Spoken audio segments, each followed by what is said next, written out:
বিজনেসে অনেক টাকা ইনভেস্টমেন্ট, কিন্তু সেই অনুযায়ী প্রফিট নেই। এই কোয়ারিজটা ইদানিং আমার কাছে অনেক আসছে। তো এক্ষেত্রেও কিন্তু মুখ্য ভূমিকা পালন করছে সেই বাস্তু যদি ডিস্টার্ব থাকে তাহলে কিন্তু কখনোই আপনার প্রফিট আসবে না। আপনি কোথায় বসে বিজনেস করছেন সেইটা কিন্তু খুব ম্যাটার করে।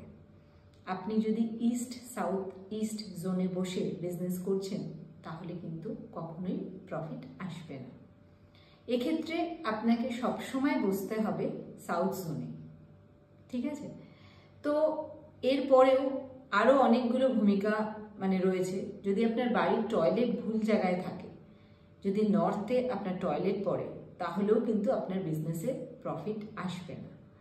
তো এরকম ছোট ছোট জিনিসগুলো কিন্তু খুবই ভূমিকা পালন করে থাকে।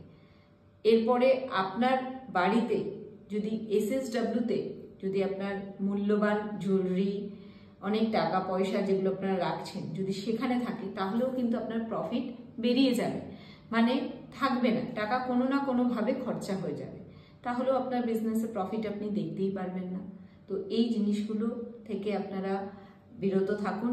চেষ্টা করুন যে এইভাবে জিনিসগুলো রাখতে না বা ওই জোনে বসে বিজনেস করতে না, তাহলে দেখবেন যে আপনারা কিন্তু প্রফিটের মুখ দেখতে পারবেন।